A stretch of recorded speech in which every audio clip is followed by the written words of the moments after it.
என்ன சொல்லியிருக்கிற பிதாவை பற்றி நம்ம என்ன செய்கிறோம், நிறைய விஷயங்களை பார்க்குறோம். ஆரம்பத்துலேருந்து எடுத்தாச்சுன்னு வச்சுக்கோங்களேன், அவர் எப்படி இப்போ தெரிகிறார், நமக்கு ஒரு மிக பயங்கரமான தேவனாய் தெரிகிறார். அப்படி தானே எடுத்துகிட்டு வச்சுங்க. யாத்திராம எடுத்தாலும் சரி, அவங்களெல்லாம் கூட்டிகிட்டு போகிறாரு. எல்லாரையும் என்ன செய்கிறாரு, இஸ்ரேல் எல்லாரையும் எகிப்திலேருந்து அடிமைத்தனத்துலேருந்து எல்லாத்தையும் கூப்பிட்டு போகிறாரு. யாரும் என்ன செய்யலை, கானானுக்குள்ளே போகலை. ஏன்னா ஒவ்வொரு சின்ன தப்பு பண்ணாலும் என்ன ஆகுது, அவர்களுக்கு தண்டனை பனிஷ்மெண்ட் உடுந்துக்கிட்டே இருக்குது. அதுக்கப்புறம் எடுத்து பார்த்தாச்சுன்னா பைபிளில் எடுத்து வரிசையாக வாசிக்க வாசிக்க வாசிக்க ராஜாக்கள் நாளாகமும் அப்படி போகும்போது என்ன அது ஒரே வெட்டு குத்துன்னு பயங்கரமாக இருக்குது. அநேக ஜனங்கள் அழிந்து போகிறார்கள். அப்படி தானே?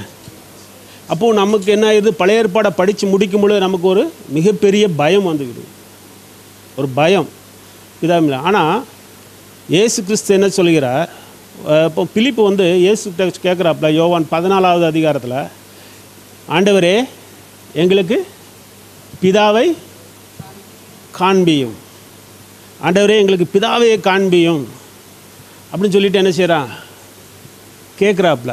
அப்போது இயேசு கிறிஸ்து சொல்கிறார், என்ன சொல்கிறார், இவ்வளோ நாள் நீ என் கூட இருந்து என்னை அறியவில்லையா, என்னை கண்டவன் பிதாவை கண்டான். அப்போது புதிய ஏற்பாட்டில் ஆண்டவரை இயேசு கிறிஸ்து அந்த பூமிக்கு வந்த போதே என்ன ஆகுதுன்னா, அவர் வந்து எப்படி பிதாவின் சாயலாய் வந்து இருக்கிறார். அல்லேலூயா. ஸோ அப்போ பிதா எப்படிப்பட்டவர், இயேசு கிறிஸ்து எப்படிப்பட்டவர், பிதா எப்படிப்பட்டவர்னு சொல்லிட்டு ஆண்டவராக இயேசு கிறிஸ்து என்ன செய்கிறார், ஒரு அருமையான ஊமையை சொல்லுகிறார். அல்லேலூயா. அந்த ஊமை எங்கே இருக்குது, லூக்கா 15வது அதிகாரம். ஆமென். லூக்கா 15வது அதிகாரத்தில் ஆண்டவராக இயேசு கிறிஸ்து என்ன சொல்கிறாரு, 3 ஊமைகளை சொல்லுகிறார். ஒன்று என்னது, காணாமல் போன ஆடு, 2வது காணாமல் போன ஒரு நாணயம், 3வது காணாமல் போன பையன். அல்லேலூயா. இதில் ஆண்டவராக இயேசு கிறிஸ்து எந்த ஊமையை சொன்னாலும் அவர் ஒரு பெரிய ஒரு இதை அப்படியே வச்சுருப்பார். எல்லா ஊமையிலும் ஒரு ஹீரோ வச்சுருப்பார். ஆமென். அந்த காணாமல் போன ஆடில் யார் ஹீரோ, மேய்ப்பன் தான் ஹீரோ. ஆனால் கதைக்கு பேர் என்னது, காணாமல் போன ஆடு. அதேமாதிரி 2வது என்னது, காணாமல் போன நாணயம். அப்போது அது காணாமல் போன நாணயம் தான் சொல்கிறோம் இல்லையா, தொலைந்து போன நாணயம் தான் சொல்கிறோம். அதுக்கு உண்மையான ஹீரோ யார், அந்த ஸ்திரீ. அதுலேயும் தேவனை தான் அவர் யாரை ஒப்பிடுகிறார் என்றால் தேவனை தான் ஒப்பிடுகிறார். அதில் என்ன சொல்கிறாங்க, தேவனை இப்படி ஸ்திரீக்கு ஒப்பிடலாம் அப்படிங்கிறாங்க. இல்லை, தேவன் அவர் யார், எல்ஷடாய். எல்ஷடாய்னா என்ன அர்த்தம், தாயின் மார்பகங்களை கொண்ட சர்வ வல்லவர். ஸோ தாயின் அன்பும் அவர்கிட்ட கிடைக்கும், உனக்கு தேவையான எல்லா போஷிப்பும் அவங்களுக்கு கிடைக்கும். ஆனால் அதே போல் அவருடைய சத்துவமும் அவருடைய பலமும் நமக்கு தெரியும் அப்படிங்கிறதுக்காண்டி அதை சொன்னார். 3வது எடுத்தாச்சுன்னா இதில் ஹீரோ யார், தகப்பன். தகப்பன் தான் ஹீரோ, ஆனால் சொல்லப்படுறது கெட்ட குமாரன். அல்லேலூயா. இந்த இடத்த ஆண்டவர் எனக்கு இந்த ஊழியத்துக்கு இந்த பேரை நான் செலக்ட் பண்ணதுக்கு காரணமே இது, இந்த ஊமை தான். இதில் வந்து பார்த்தீங்கன்னா எல்லாரும் சொல்லுவாங்க கெட்ட குமாரன் கதை அப்படின்னு சொல்லுவாங்க, காணாமல் போன இளைய குமாரன் கதை, காணாமல் போனவன் கதை.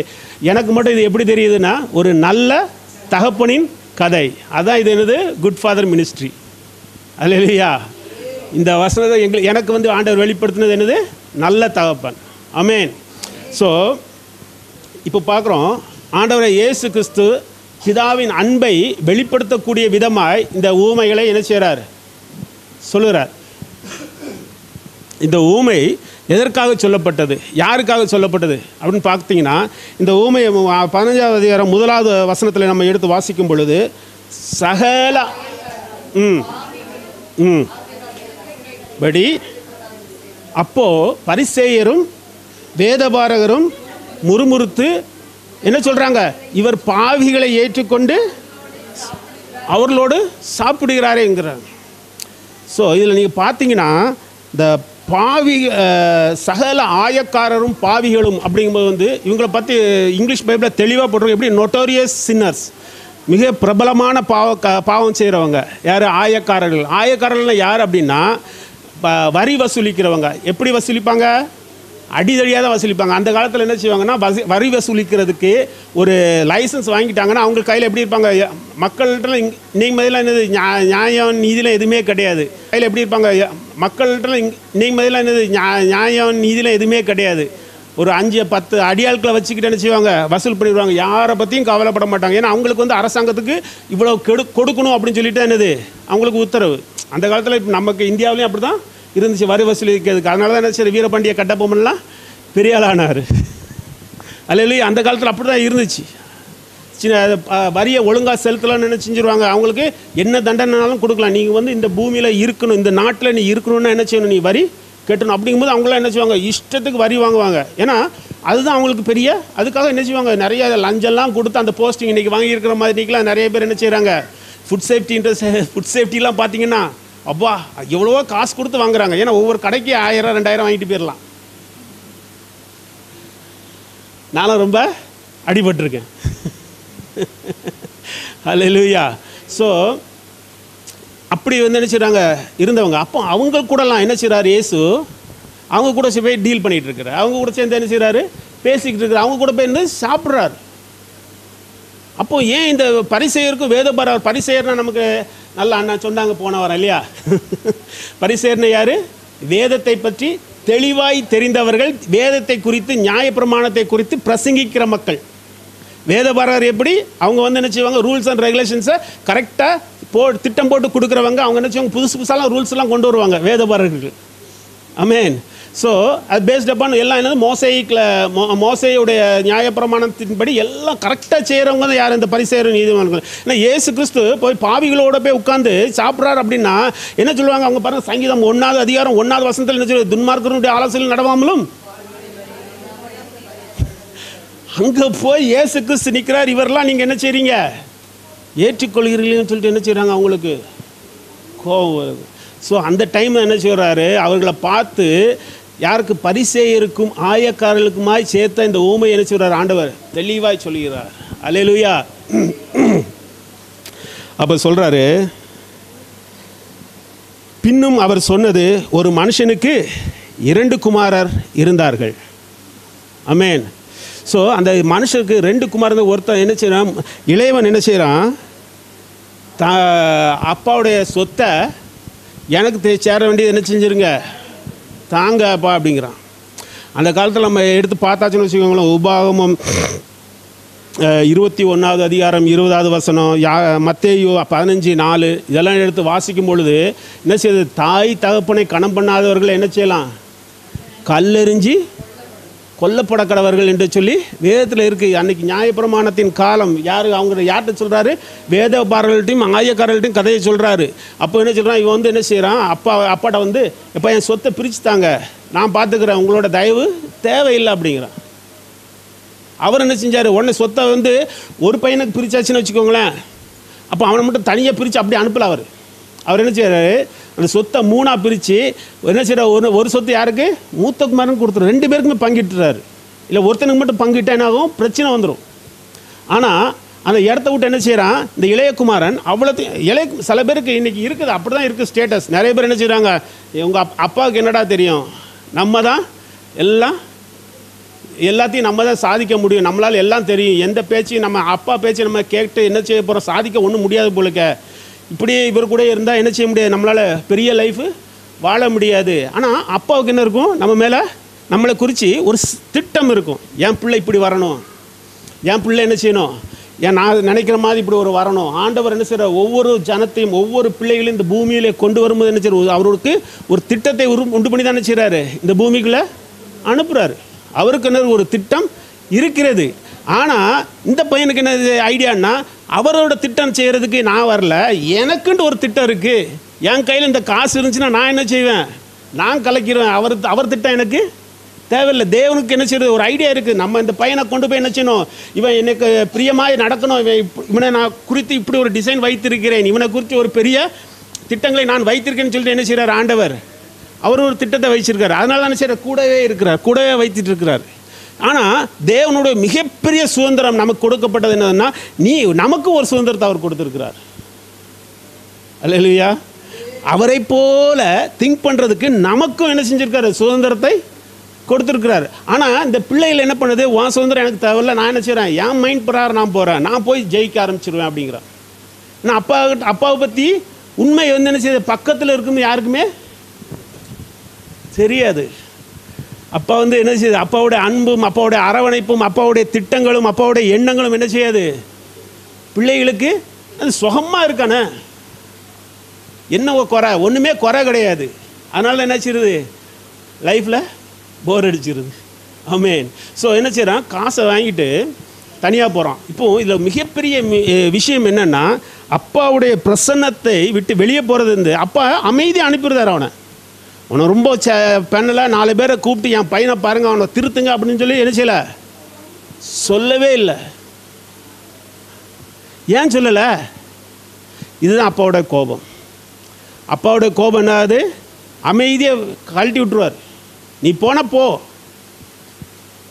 இந்த கதையில் என்ன இருக்குது, அப்பாவோட கோபமும் இருக்குது. பிள்ளைய என்ன செய்யலாம், கூப்பிட்டு வச்சு 4 அடி அடிச்சு, நீ இப்படி இருக்கலாம்டா, நீ இதான் செய்யணும், ஏன் சொல்லப்படி செய், நீ இப்படி தான் நல்லா இருப்ப அப்படின்னு நினச்சலாம். அப்பா சொல்கிறதுக்கு அப்பாவுக்கு எல்லா உரிமையும் இருக்கிறது. ஆனால் அப்பா என்ன செய்ய மாட்டார், நம்முடைய பிதா என்ன செய்ய மாட்டார், உன் இஷ்டத்துக்கு விட்டுருவார். அவருடைய திட்டம் என்னாச்சு, ஆனால் அவனை விட்டுட்டு அவருக்கு ஃபீல் பண்ணிகிட்டு இருப்பார், அது வேறு விஷயம். ஆனால் என்ன செய்வார், அவருடைய கோபம் எப்படி இருக்குன்னா உன்னை ஒன்றுமே டிஸ்டர்ப் பண்ண மாட்டார். நீ என்ன செய்ய போகிற, செஞ்சு பாரு அப்படின்னு விட்டுருவார். அல்லேலூயா. சரி, இவன் என்ன செஞ்சான், இந்த இளைய மகன் எல்லாவற்றையும் சேர்த்து கொண்டு கொஞ்ச நாள் இருந்து என்ன செய்கிறான், அவன் எல்லாத்தையும் விற்று தன் ஆஸ்தியை அவ்வளோத்தையும் என்ன செய்கிறான், விற்று எல்லாத்தையும் சேர்த்துக்கிட்டு எங்கே போகிறான், தூர தேசத்துக்கு. அப்பாவோட ப்ரெசன்ஸே இல்லாத ஏரியா. இன்னும் என்ன செய்ய முடியாது, இவனால் வெளியே தூர தேசத்துக்கு போயிட்டான். அந்த இடத்துல என்ன செய்ய முடியாது, அப்பாவோட பவர் எங்கேயும் போய் என்ன செய்ய முடியாது, சொல்ல முடியாது. அப்பா யாருன்னு என்ன செய்ய சொன்னாலும் அவங்களுக்கு தெரியாது. இன்றைக்கி நம்ம பிள்ளைகளுக்கு வந்து சண்டை போட்டு பக்கத்து வீட்டில் போயாச்சுன்னு என்ன செஞ்சிடும், தெரிஞ்சிடும். யார் இது, அவங்களோட பிள்ளைப்பா, ஏன்டா இப்படி இருக்கே அப்படின்னு 4 பேர் என்ன செய்வாங்க, கூப்பிட்டு அட்வைஸ் பண்ணுவாங்க. அப்படி தானே? அதனால் என்ன செஞ்சிட்டான், யாரை பற்றியும் கவலை இல்லை. ஏன்னா ஏன்டா என்ன இருக்குது, இப்போ துட்டு இருக்குது, நிறைய இருக்குது. அப்பாவுடைய சொத்து வந்து சாதாரண ஆள் இல்லை. அவர் என்ன செய்கிறார், அநேகருக்கு வேலை கொடுக்குற ஒரு எஜமானன். அந்த ஏரியாவில் என்னது, ஒரு கௌரவமான மனுஷன், நல்ல பெரிய வசதி படைத்த மனிதன். அவர்கிட்ட நிறைய வேலைக்காரர்கள் இருக்கிறாங்க. அல்லேலூயா. அப்போ அவ்வளோ பார்த்தீங்கன்னா நிறைய வேலைக்காரர்கள், மூத்த பையனை பார்த்து இடத்த நிர்வகிக்க முடியாத அளவுக்கு என்ன செய்கிறாங்க, நிறைய பேர் வேலைக்கு ஆள் வச்சு நிர்வாகம் செய்து கொண்டு இருக்கிற ஒரு தகப்பன். அதனால் அவர்கிட்ட என்னது, அநேக சொத்து இருக்கிற ஒரு தகப்பன். இவன்ட்டு அப்போ நிறைய காசு இருக்குது. அல்லேலூயா. ஸோ இப்போ என்ன செய்யலாம், அவனுக்கு காசு இருக்குது, எனக்கு கைடன்ஸ் இல்லை. இனி எப்படி நடக்கணும் அப்படிங்கிற கைடன்ஸு கிடையாது. ஒரு ஆலோசனையே வேண்டான்ட்டு போயிடுறான். அப்போது கையில் காசு இருந்துச்சுன்னா ஆட்கள் எப்படிப்பட்டவங்களாம் வந்து சேருவாங்க. சில நாளைக்கு பின்ன என்ன செய்கிறான், தூரதேசத்துக்கு புறப்பட்டு அங்கே துன்மார்க்கமாக ஜீவனம் பண்ணி தன் ஆஸ்தி அனைத்தையும் என்ன செய்கிறான், அழித்து போடுகிறான். எல்லாவற்றையும் அவன் செலவழித்த பின்பு அந்த தேசத்திலே கொடிய பஞ்சம் உண்டாயிற்று. அப்பொழுது அவன் குறைவுபட தொடங்கி. அல்லேலூயா. காசு என்ன செய்ய முடியாது, காசு மட்டும் மனுஷனை என்ன செய்யாது, வெறும் காசை வச்சுக்கிட்டு ஜெயிக்க முடியாது. ஒரு இது ஒரு இது பார்த்துட்டு இருக்கும்போது சொன்னேன், ஒரு ஆள் சொன்னார், காசு இல்லாமல் ஜெயிக்க தெரியாதவங்க எப்படி, காசே இல்லாமல் முன்னேற முடியாதவங்க காசு இருந்தாலும் முன்னேற மாட்டாங்க. புரியுதா? காசு இல்லாமல் காசு பண்ண தெரியாதவங்களுக்கு என்ன செய்ய முடியாது, காசு இருந்தாலும் முன்னேற தெரியாது, முன்னேற முடியாது எவ்வளோ காசு இருந்தாலும். அப்போ என்ன செய்கிறோம், அப்போ வந்து நம்ம மைண்ட் எப்படி இருக்கணும், காசு இன்வெஸ்ட் பண்ணால் தான் நம்ம ஜெயிப்போம் அப்படிங்கிறதெல்லாம் வந்து என்னது இல்லை, உண்மையும் கிடையாது. இன்றைக்கி இருக்கிற இந்தியாவில் இருக்கிற மிகப்பெரிய கோடீஸ்வரராக இருக்கிற அந்த என்ன ரிலையன்ஸ் அம்பானி எடுத்துக்கிட்டாலும் என்ன தான், சாதாரண பெட்ரோல் பங்கில் பெட்ரோல் போட்டுட்டு இருந்தவர் தான். இன்றைக்கி இந்தியாவின் மிகப்பெரிய பணக்காரர் உலகத்தில் 14வது இடத்துல இருக்கார். புரியுதுங்களா? ஸோ பணத்தை ஒழுங்காக ஹேண்டில் பண்ண தெரியாது. இன்னொரு சர்வே எடுத்து ஒருத்தர் சொன்னார், இன்றைக்கி வந்து பார்த்துட்டிங்கன்னா இந்தியாவில் என்ன செய்கிறாங்க, அநேகர் எப்படி இருக்காங்க, மிகப்பெரிய பணக்காரங்களாக இருக்கிறாங்க. என்ன செய்கிறாங்க, நிறைய பேர் ரொம்ப கஷ்டப்பட்ட நிலைமையில் இருக்கிறாங்க. இது வந்து என்னது இல்லை, சமதர்மம் கிடையாது அப்படிங்க. அப்படின்னா இன்றைக்கி அவர் சொல்கிறாரு, இன்றைக்கி எல்லா காசையும் வாங்கி எல்லாருக்கும் ஈக்குவலாக பணத்தை கொடுத்தாலும் அது 10 வருஷம் கழித்து இவங்க எல்லாம் கீழே இருந்தவங்க அவ்வளோ பேர் என்ன செய்வாங்க, கீழே தான் இருப்பாங்க. மேலே இருக்கிறவங்க அவ்வளோ வரும், மேலே மாறிடுவாங்க. அல்லேலூயா. இவங்களுக்கு என்ன செய்யாது, ஹேண்டில் பண்ண தெரியாது. ஆமென். ஸோ அங்கே போயிட்டு அவனுக்கு பணத்தை ஹேண்டில் பண்ண தெரியாமல் அவன் என்ன செய்கிறான் பாருங்கள், அந்த தேசத்து குடிகளில் ஒருவனிடத்தில் போய் ஒட்டி கொண்டான். அந்த தேசத்து குடியானவர்களில் பொறுத்தில் போய் என்ன செய்கிறான், ஒட்டி கொள்கிறான். அங்கே போய் ஒரு பெரிய ஆளை பார்த்து என்ன செஞ்சிட்டான், ஒட்டி கொள்கிறான் என்பதற்கும் வேலைக்கு சேர்ந்தான் என்பதற்கும் வித்தியாசம் இருக்குது. இன்றைக்கி நம்ம பார்த்துருக்கோம், நமக்கு எல்லாருக்கும் நல்லா தெரியும், அரசியல்வாதிகள் மத்தியில் கூட என்ன செய்வாங்க, நிறைய பேர் ஒட்டிக்கிட்டு அலைவாங்க. அவனுக்கு என்ன செய்யாது, அவன் இவனுக்கு கூட இருந்துட்டு வாழ்கன்னு சொல்லிட்டு கூடயே இருப்பாங்க. சின்ன சின்ன லெவலில் இருக்கிறவங்களாம் பார்த்திங்கன்னா பாடு ரொம்ப கஷ்டம். அவன் என்ன செய்வான், கூடயே ஒட்டிக்கிட்டே இருப்பாங்க. அவன் என்ன செய்வான், நினச்சா என்ன செய்வான், ஒரு டீ வாங்கி கொடுப்பான். இவன் என்ன செய்ய, கொஸ்டின் பண்ண முடியாது. ஒட்டி கொள்றது என்னது, கூட இருப்பா, போகும்போது ஏதாச்சும் ஒன்று சாப்பாடு, ஏதோ டீ, ஏதோ இது வடை அப்படி சொல்லி வாங்கி கொடுத்து ஒட்டிடுவான். இவன் எப்படி இருந்த ஆள் எந்த ஸ்டேட்டஸ்க்கு மாறிட்டான் பாருங்க. அப்போ அவன் என்ன சொல்கிறான், இந்த இவன் கூடயே இருக்கானே, டெய்லி டீ வாங்கி கொடுத்தே இருக்க, வாப்பா அவனுக்கு ஒரு வேலை தரேன். ஆனால் வேலை தரனால நல்லது, அவனுக்கு சாப்பாடு கூட கொடுக்கல. பார்த்துக்கோங்க, வேலை இருந்தால் என்னது, உண்மையாக வேலை பார்க்குறவன் என்ன செய்வான், வேலைக்கு ஒரு இடத்துல போய் சேரன்னு வச்சுக்கோங்களேன், அவனுக்கு சம்பளம் உண்டு. சம்பளத்தை எப்படி கேட்பான், நான் வேலை பார்த்துருக்கேன், என் கூலியை கொடு அப்படின்னு கேட்பான். இங்கே என்ன செய்யலை, இவன் வேலைக்கு போகல, ஒரு இடத்துல போய் என்ன செய்கிறான், அண்டி கொள்கிறான், ஒருத்தனை ஒட்டி கொள்கிறவன். எப்படியாப்பட்ட ஆள்னு பார்த்தீங்கன்னா, அவர் யார், பெரிய பனி மேய்க்கிறவன். அல்லேலூயா. பாருங்க, சரி இவன் கூட இருக்கான, வாடாடே ஏன்டா சும்மா நிறையா பண்ணி இருக்கு, அந்த பண்ணியில் என்ன செய்யி மேய்ச்சி, அது உனக்கு நல்ல வேலைப்பா அப்படின்னு சொல்கிறான். ஒன்றா என்ன செய்கிறான், இவன் அதாவது யோசித்து பார்க்கும்போது எப்படி ஒரு ராஜா வாழ்க்கை வாழ்ந்துட்டு இருந்தவன், எவ்வளோ காசோடு வந்தவன், ஒரு பண்ணி மேய்க்கிற வேலை கிடைக்கிறான், பண்ணி மேய்க்கிற வேலைக்கு போகிறான். அங்கே போய் பார்த்தாச்சுன்னா பசி, அவனுக்கு ஒழுங்காக சாப்பாடை கூட கொடுக்கல, சம்பளமும் கொடுக்கல, பசி கொடுமை, என்ன செய்யறதுன்னு தெரில. பன்றிக்கு அவங்க தவுட்டெலாம் போட்டு பன்றியை நல்லா அழகாக கொழுக்க வளர்க்குறாங்க. பார்த்தீங்கன்னா இவனுக்கு என்ன செய்யறான், இவன் அதை போய் சாப்பிட்ற போயிருக்கும், அதையும் அவனுக்கு கொடுக்கல. பண்ணி சாப்பிட்றத போய் கொஞ்சம் அதுலேருந்து எடுத்து சாப்பிடலான்னு பார்த்தா, கையை அங்கே வைக்காதடா. அப்போ இயேசு கிறிஸ்து என்ன சொல்கிறாருன்னா, ஆண்டவர் தகப்பனை விட்டு பிரிஞ்சு வந்தவனோட நிலைமை எவ்வளோ மோசமாகுதுன்னா, பன்றியை விட கீழே. ஏன் ஆண்டவர் இந்த பன்றியை எங்கே உமானப்படுத்தினார்னா, யூதர்களுக்கு பன்றினா என்னது, ஒரு அருவருப்பான மிருகம், மிக அருவருப்பான மிருகம். யூதர்களுக்கும் சரி, இன்றைக்கி இருக்கிற முஸ்லீம்ஸுக்கும் சரி, அது என்னது, அருவருப்பின் உச்சம் பன்றி என்றால். சில பேருக்கு பல்லியை பார்த்தா ஒரு அலர்ஜி வரும், சில பேருக்கு கரப்பாம்பூச்சியை பார்த்தா. அதே மாதிரி இல்லை, நீங்கள் உங்களுக்கெல்லாம் இப்போ நீங்கள் சொல்லணும்னா, வாங்க நம்ம போய் நாளைக்கு நாய்க்கறி சாப்பிட்லாம் அப்படின்னு சொன்னால் எப்படி இருக்கும்? ஐயையோ, எல்லாருக்கும் என்னது, ஒரு அருவருப்பு வருது. தைவான்லாம் என்ன செய்கிறாங்க, எல்லாம் சாப்பிட்டுக்கிட்டு இருக்காங்க, அது வேறு விஷயம். ஆனால் நமக்கு என்னது, ஒரு அருவருப்பு வருகிறது.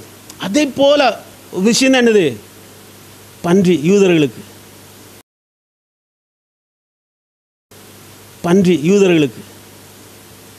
ஆமென். ஸோ அந்த பன்றியை விட கேவலமாக என்ன செஞ்சிட்டாங்க, ஒரு யூத தகப்பனின் யூதரின் பிள்ளை என்ன செய்து, ஒரு பன்றியோட கேவலமான இடத்துல அங்கே சாப்பிட்றது கொடுக்கல. அப்போது இந்த கதையை கேட்டவுடனே ஆயக்காரர்கள் இல்லை, யாருக்கு, வேதபாரர்களுக்கும் பரிசேயர்களுக்கும் கரெக்டாக கரெக்ட், இயேசு கிறிஸ்து கரெக்டாக கதையை சொல்கிறாரு. இது கரெக்டானே. அப்பனை விட்டு பிரிஞ்சு போனவனை என்ன செய்யணும், தண்டிக்கணும். அவன் பண்டிகையோட கேவலமாக போனது கரெக்ட். யாருக்கு தெரியுது? இப்போ ஆனால் ஆயக்காரர்களும் பாவிகளும் என்ன செய்கிறாங்க? ஐயோ பாவம்னு நினைக்கிறாங்க. அவங்க என்ன செய்றாங்க? ஐயோ தப்பு பண்ண இவ்வளோ பெரிய தண்டனை இருக்கா அப்படின்னு சொல்லிட்டு அவங்க பார்க்குறாங்க. இவர் என்ன செய்யுங்க? வேத பாரகரும் பரிசேயரும் ஆஹா குட், இதுதான் என்னது சரி. எத்தனை பேர் இது சரின்னு சொல்கிறீங்க? ஏங்க நீங்கள் சொல்லுங்கள், உண்மையாக சொல்லுங்கள், தைரியமாக சொல்லுங்கள். அப்பாட்ட இருந்து ஒருத்தன் சொத்தெல்லாம் பிடுங்கிட்டு அவ்வளோ காசையும் எடுத்துகிட்டு வெளியூர் போகிறான். வெளியூர் போய் இவ்வளோ ரொம்ப மோசமாக போயிட்டான். கரெக்டாக தப்பா? தப்பா? அப்பா கரெக்டு.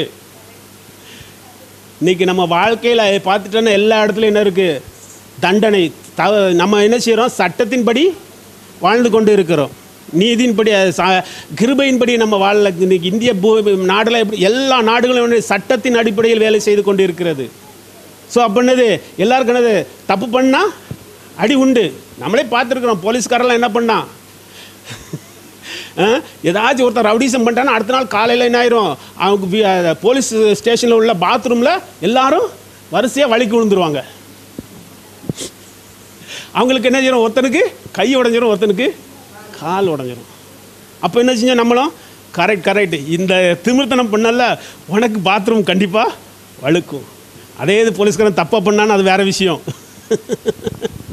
அல்லேலூயா, புரியுதுங்களா? அப்போ என்ன செய்யுது? வேத பாரகரும் பரிசேயரும் என்ன சொல்கிறாங்க? சந்தோஷப்படுறாங்க. இப்படி தான் கதை சொல்லணும், ஊமையில் இப்படி தான் சொல்லணும்னு. ஆனால் இயேசு கிறிஸ்து அங்கே தான் ட்விஸ்டியாக வைக்கிறார். அல்லேலூயா. அப்போ பாருங்க, அவன் என்ன செய்கிறான்? அவனுக்கு புத்தி தெளிந்த போது யோசித்து பார்க்குறான். அடி செம்ம அடி வாங்கினாதான் சில பேருக்கு என்னது புத்தி திரும்புது.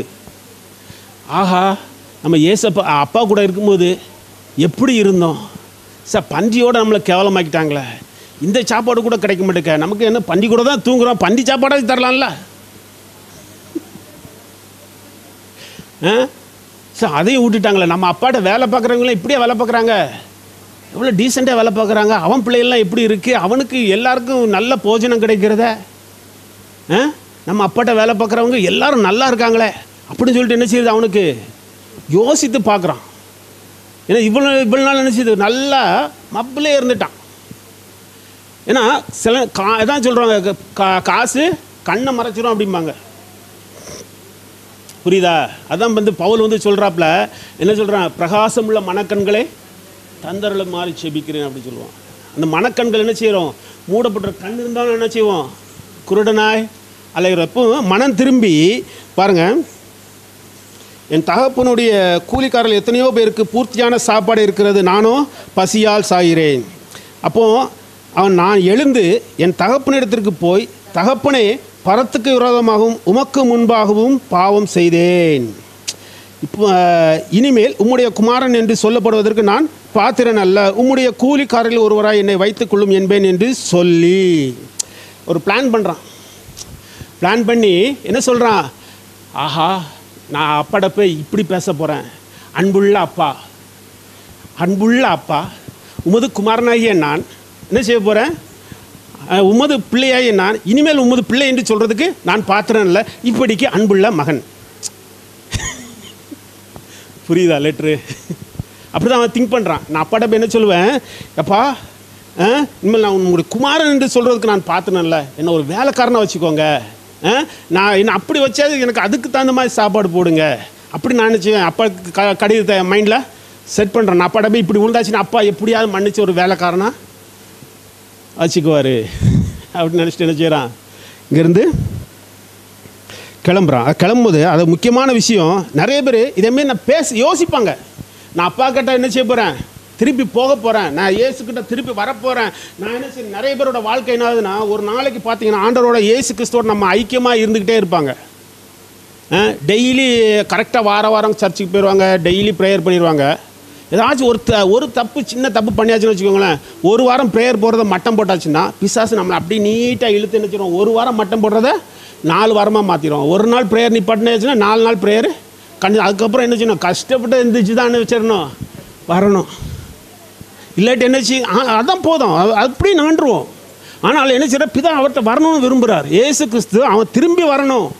இந்த கதை என்ன நினைச்சது மிக அருமையாக எனக்கும் பயங்கரமான உத்வேகம் கொடுத்ததுனால தான் நினச்சிக்கிறேன். நான் திருப்பி ஆண்டவர்கிட்ட வந்து என்ன அடிக்க நம்ம வந்து எப்படி இன்றையிலேருந்து ஜனவரி 1ஆம் தேதியிலேருந்து இனிமேல் நான் பாவமே செய்ய மாட்டேன்னு சொல்லி நம்ம சபதம் எடுத்து நான் ஜனவரி 3ஆம் தேதி என்ன செஞ்சுருவோம், அதை முறிச்சிருவோம், முறிக்க வைக்கப்பட்டு விடுவோம். இனிமேல் கோபமே படக்கூடாது. இன்றைக்கி மட்டும் நான் காலையிலேருந்து கோபமே பட மாட்டேன்னு சொல்லியாச்சுன்னா கரெக்டாக 10வது நிமிஷத்தில் என்ன செஞ்சுருவோம். அதனால் என்ன செய்யணும், திருப்பி என்ன செய்யணும், ஆண்டவர்கிட்ட தப்பு பண்ணியாச்சுன்னு நினச்சணும். தகப்பன் என்பதை உணர வேண்டும். போலீஸ்காரன் நினைக்காதீங்க, ஆண்டவரை என்ன செய்யணும், தகப்பன் என்பதை உணர்ந்து திருப்பி என்ன செய்யணும், ஆண்டவர்கிட்ட திரும்பி வரணும். அப்போ என்ன செய்யணும், யோசித்தவன் என்ன செஞ்சான், எழுந்து புறப்பட்டு தகப்பனிடத்தில் வந்தான். அல்லேலூயா. அவன் எழுந்து புறப்பட்டு வந்த விஷயம் என்னது, மிக நல்ல விஷயம். எல்லாரும் என்ன செய்ய மாட்டாங்க, கிளம்பி திருப்பி அப்பாட்ட போகிறதுக்கு என்ன செய்யும், கூசும் இல்லையா? அப்பாட்ட போகிறதுக்கு கூசுமா கூசாதான்? இவ்வளோ பெரிய தப்பு பண்ணிவிட்டு வீட்டில் நம்ம பிள்ளைகள் ஒரு சின்ன தப்பு பண்ணிவிட்டு அப்பாட்ட வந்து உரிமையாக பேசாது. தப்பு பண்ணிடுச்சுன்னா உண்மையா இல்லையா? இல்லை நம்மளை எடுத்து பிள்ளைகளை விடுங்க. நம்ம என்ன செஞ்சோம், நம்ம வந்து ஒரு தப்பு பண்ணிட்டோம் அப்படின்னா என்ன செய்வோம், அப்பாட்ட கொஞ்சம் அப்பா பார்க்காம அப்படி போயிடுவோம். வீட்டுக்கு போகும்போது அப்பா கண்டுக்கிட மாட்டோம், அப்படியே இந்த சைடோடு இப்படி போயிடுவோம். அப்பா தப்பு கண்டுபிடிச்சிட்டாருன்னா என்ன செய்வது, வீட்டை விட்டு ஓடி போடுறதுக்கு நிறைய பேர் ரெடியாக இருப்பாங்க. ஏன்னா வந்து அந்த விஷயத்தில் நம்ம திருப்பி வந்து வர்றதுக்கு யாருக்கும் இன்ட்ரெஸ்ட் இருக்காது. என் ஆண்டவர் என்ன செய்வார், தகப்பனுங்கிறது அவர் என்ன செய்கிறார், இதில் நிரூபிக்கிறார். அவன் என்ன செஞ்சான், எழுந்து புறப்பட்டு அப்பாட்ட வந்துட்டான். அப்பாட்ட வந்தோடனே தூரத்தில் தன் மகனை கண்டபோது, அல்லேலூயா, தூரத்தில் தன் மகனை கண்டபோது. அப்போது இந்த அப்பாவுக்கு என்ன இருந்திருக்கு, பிள்ளையை கோவப்பட்டு ஒன்றுமே பேசாமல் அவனை அனுப்பிட்டார். அவனை என்ன செய்யலை, தேடலை. காசு இருக்குது, எங்கேயாவது எப்படியாவது பொழைச்சி போகிறான் அப்படின்னு சொல்லிட்டு என்ன செஞ்சிட்டாரு, விட்டுட்டார். என்னோடய சித்தம் செய்கிறதுக்கு அவனுக்கு பிளான் இல்லை, அவனோட சித்தத்துக்கு போயிட்டான் அப்படின்னு சொல்லிட்டு விட்டுட்டார். ஆனால் போனதுக்கப்புறம் என்ன செய்கிறாரு, வெயிட் பண்ணிட்டே தூரத்தில் தன் மகனை கண்டபோது. அவர் என்ன செய்தார், தூரத்தில் தன் மகனை கண்டபோது என்ன செய்கிறாரு, அவனோட இதை மனது உருகி, மனது என்ன செய்கிற, மனது உருகிறார். ஏன் தூரத்தில் கண்டன மன உருகிறார், அவனோட ஸ்டேட்டஸே என்ன செய்யலை, சரியில்லை. அல்லேலூயா. இப்போ ஒருத்தர் வந்து என்ன செய்கிறான், வெளிநாட்டுக்கு போயிட்டு ஜம்முன்னு வந்தால் என்ன செய்வோம், அப்போ அது சந்தோஷமாக கூப்பிடுவார். எதிர்பார்த்து வாடா செல்லம் அப்படின்னு சொல்லி என்ன செய்வாங்க, அது சந்தோஷமாக இருக்கும். அவன் வர்ற நிலைமை வந்து படு மோசமாக இருக்குது. எப்படி இருந்த பையன், எனக்கா எப்படி இருந்த பையன் இவ்வளோ நாள் கழித்து எப்படி வாரான் பாடுறான் அப்படின்னு சொல்லிட்டு என்ன செய்கிறாரு, நொந்து ஓடி வந்து அவனை கட்டி அணைத்து, அவன் கழுத்தை கட்டி அணைத்து முத்தம் செய்தார். கழுத்தை கட்டி பிடிச்சாரான் பன்னியோடு இருந்தவனை. அல்லேலூயா. பன்றி என்னது, தீட்டான பொருள். இவன் என்ன செய்கிறான், சொத்தெல்லாம் பேசிட்டு போய் செலவழிச்சிட்டு வந்தவன் சொல்லிட்டு மூத்த குமாரன் சொல்கிறான். ஆனால் அவனுக்கு எப்படியோ மெசேஜெலாம் கிடச்சிருக்கு பாருங்க, இல்லையா? பாருங்க, அவனுக்கு கிடச்சிருக்கு. இவனுக்கு இவன் வந்து யார்ட்டையும் சொன்னானா, இல்லை. வந்தவொடனே சொல்கிறான், அவன் அங்கே போய் செலவழிச்சு வந்தவன கூப்பிட்டு வந்து தர்றேன் அப்படின்ட்டு.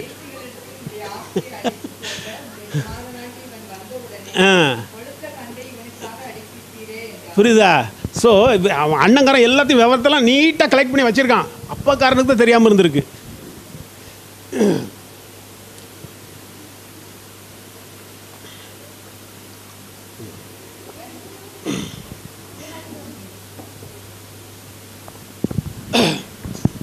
அல்லேலூயா. ஸோ அப்பாவுக்கு தான் என்ன செஞ்சிருக்கு, தெரியாமல் இருந்திருக்கு. அப்போ என்ன செய்கிறார், தூரத்தில் தன் மகனை கண்ட உடனே என்ன செஞ்சிட்டார், அவர் ஓடி போய் கட்டி அணைத்து, அவன் என்ன லெவலில் இருந்தாலும் என்ன ஸ்டேட்டஸில் இருந்தாலும் என்ன செய்கிற, கட்டி அணைத்து அவனுக்கு முத்தம் செஞ்ச உடனே தம்பி என்ன செஞ்சிடான், அப்படியே யோசித்து வச்சுருந்தாலாம் டக்குன்னு நம்ம அப்பாட்ட என்ன பேசணும்னு சொல்லிட்டு ஒரு லெட்டர்லாம் எழுதி வச்சுருந்தாலும் அன்புள்ள அப்பா அப்படின்னு சொல்லிட்டு அதை இங்கே திருப்பி ஒப்பிக்கிறான் பாருங்க. குமாரன் தகப்பனை நோக்கி, தகப்பனே, பரத்துக்கு விரோதமாகவும் உமக்கு முன்பாகவும் பாவம் செய்தேன். இனி உன் குமாரன் என்று சொல்லப்படுவதற்கு நான் பாத்திரன் அல்ல. இதோடு நிப்பாட்டிக்கிட்டான். அப்பா கெட்டி பிடிச்சோடனே. ஆனால் முதல் என்ன சொல்லியிருந்தான், இன்னும் கூலிக்காரர்கள் ஒருத்தராக வைத்துக்கொள்ளுன்னு சொல்லியிருந்தான். அப்பா ஒழுங்காக கோபமாக இருந்திருந்தா ஒழுங்காக வந்து படிச்சிருப்பான். இவன் அப்பா ஓடி வந்து கட்டி பிடிச்சோன்னு செய்கிறான். அப்பா உன் குமாரன் என்று சொல்வதற்கு நான் பார்த்துனல்ல அப்படின்னு சொல்லிட்டான். கூலிக்காரங்கிறது மிஸ் பண்ணிட்டான். அவர் அதை பற்றி என்ன செய்யலை. அப்பா என்ன செய்யலை, டே நீ எங்கே போன, கொடுத்த காசெல்லாம் எவ்வளோ கொண்டு போனேன், இதுக்கெல்லாம் கணக்கு வந்து அவர் என்ன செய்யலை. அப்பாவுக்கு பிள்ளை வந்தது மட்டும்தான், பிள்ளை வந்தால் போதும். யோசித்து பாருங்கள், 10th பாஸ் ஆகலை அப்படின்னா ஒன்று என்ன செய்வேன், வீட்டை விட்டு விரட்டி விட்டுருவேன் அப்படின்னு சொன்ன அப்பா, அந்த பையன் ஃபெயில் ஆகிட்டானா என்ன பண்ணுவார்?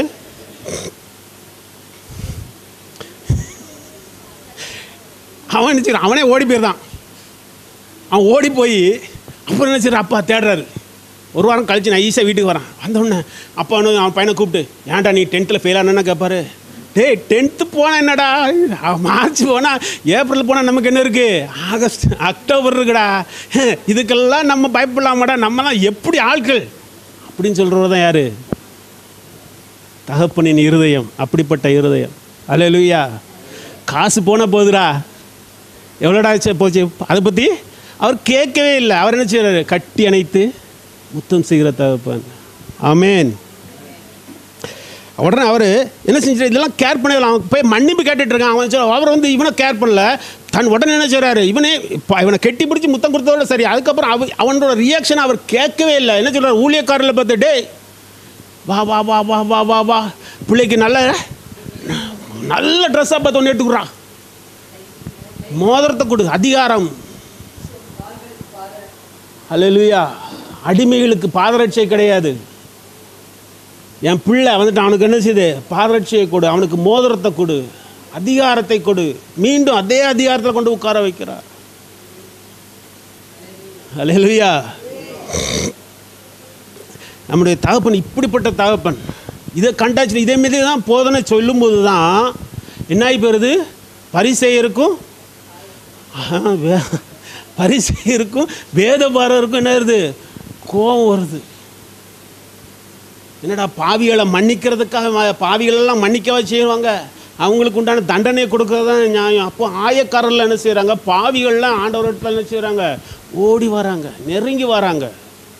ஆமேன். அவர் ஒரு இடத்துல சொல்கிறாங்க, என்ன செய்யும், பாவிகளின் சிநேகிதன்.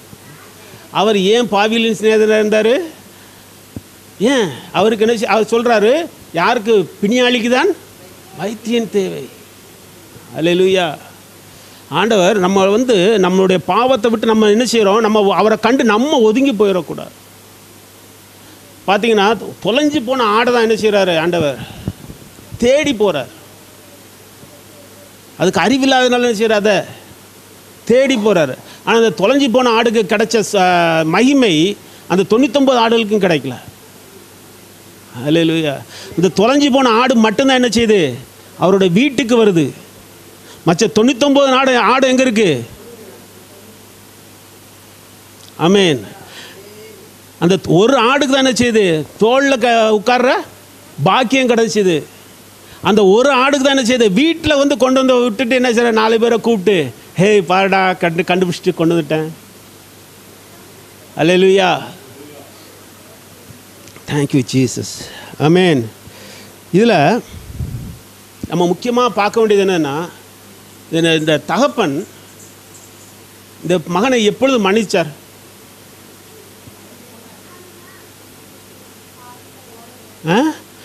மனம் மாறணுன்னு மன்னிச்சாரா?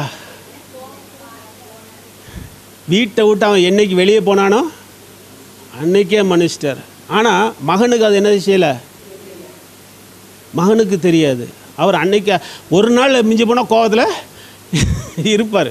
அவர் சொல்லியிருக்கார், என்னது, என்னுடைய கோபம் சில நொடிகளா, ஒரு நிமிஷம் மாத்திரம்.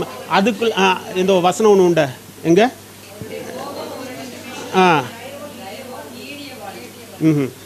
சில கொஞ்சம் கோபம், இமைப்பொழுது உன்னை கைவிட்டேன். அந்த ஒரு டைமில் ஒன்று லைட்டாக விட்டோன்னு என்ன செய்யுது, பிசாசு வந்து ஒன்று கொண்டு போயிருதான். கொஞ்சம் கோவப்பட்டேன், உனக்கு எல்லாத்தையும் கொடுத்து அனுப்பிட்டேன், நீ இப்படி மோசமாக வந்து நிற்கிறியே. கொஞ்சம் தானே கேப் விட்டேன், அந்த கேப் என்ன செஞ்சிட்டான், அவன் ரொம்ப பெருசாகிட்டான். அல்லேலூயா. ஸோ அதுதான் என்னது அவன் பண்ண மிகப்பெரிய அவன் அப்போ இவன் பண்ண மிகப்பெரிய தப்பு என்னது, பையன் பண்ண மிகப்பெரிய தப்பு என்னது, அப்பாவின் பிரசன்னத்திலிருந்து வெளியே போகிறது. நமக்கும் பார்த்தீங்கன்னா சில நேரத்தில் என்ன செய்வோம், நம்ம வந்து உட்காந்து ஜெபம் பண்ணிக்கிட்டே இருந்து பார்ப்போம், அவரோட பிரசன்னம் என்ன செய்யாது, வராது. அது என்னமோ ஒன்று நடந்துக்கிட்டே இருக்கும் மைண்டில். நான் உட்காந்து நிறைய நேரத்தில் என்ன செய்யறேன், இதெல்லாம் அனுபவிச்சிருக்கேன். உட்காந்து ப்ரேயர் பண்ணியிருப்போம், மைண்டு ட்ரையாக இருக்கும், அவரோட பிரசன்னம் வந்த மாதிரியே இருக்காது. இன்றைக்கெலாம் ஒர்ஷிப்பில் எப்படி இருந்துச்சு, பிரசன்னம் எப்படி இருந்துச்சு, ஒர்ஷிப் எப்படி இருந்துச்சு. அல்லேலூயா. அந்த பிரசன்னம் என்ன செய்ய சில டைமில் நமக்கு கிடைக்காது. அப்பாவுடைய பிரசன்னம் முக்கியம். அவர் கூட இருக்கிறாருங்கிறது ஒரு மிகப்பெரிய தைரியம். கர்த்தர் தமக்கு பயந்தவர்களுக்கு தகப்பன் தன் பிள்ளைகளுக்கு இறங்குகிறது போல இறங்குகிறவர். அல்லேலூயா. நான்லாம் எங்கள் அப்பா இருக்கும்போது போலீஸ்காரனை பார்த்து பயப்படவே மாட்டேன். எந்த போலீஸ்காரனாக இருந்தாலும் பயப்பட மாட்டேன். ஏன்னா எங்கள் அப்பா என்ன இருந்தார், ரிட்டையர்டாக தான் இருந்தார். ஆனால் என்ன செய்ய, எல்லா போலீஸ்காரனும் எங்கள் அப்பாவுக்கு நல்ல பழக்கம். பெரிய லெவலில் உள்ளவங்களும் சரி, சின்ன லெவலில் உள்ளவங்களும் சரி. எங்கள் வீட்டில் தான் என்ன, எங்கள் அப்பா உட்காந்து என்ன செய்வார், எல்லா கேஸுக்கும் டைரி எழுதிக்கிட்டு இருப்பார். அதனால் என்ன செய்ய, எங்கள் வீட்டுக்கு அடிக்கடி போலீஸ்காரங்க வந்துட்டு போயிட்டு இருப்பாங்க. எந்த ஒரு பிரச்சனைனாலும் செய்ய மாட்டேன் நான். போலீஸ்காரனுங்கண்டு வேறு அப்பா பேரை சொன்னால் தெரியும். அதனால் ஆனால் இன்றைக்கி என்ன செய்ய முடியாது,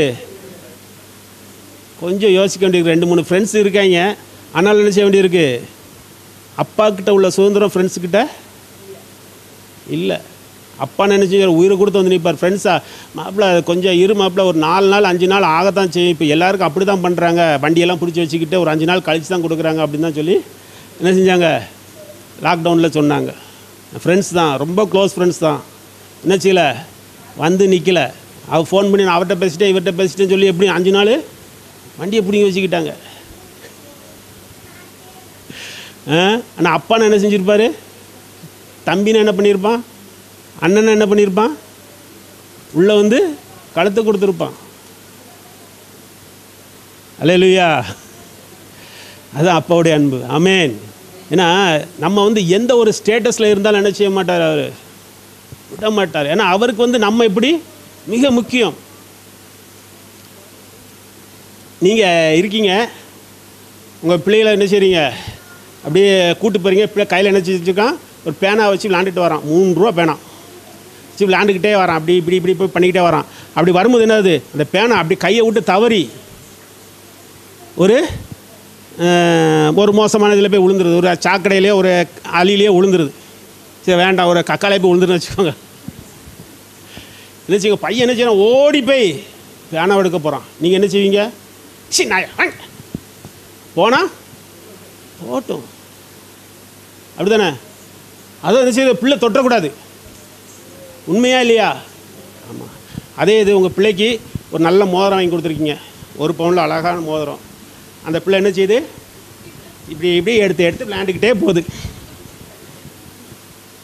விளையாண்டுகிட்டே போகும்போது கை செய்யும்போது என்ன ஆயிடுது, அந்த மோதிரம் போய் மோசமான திருப்பி அதிலே போய் விழுந்துருது. எத்தனை பேர் சி பாமான்னு அது பக்கமே போகாது, நம்ம இப்படி திரும்பி போயிடுவோம்.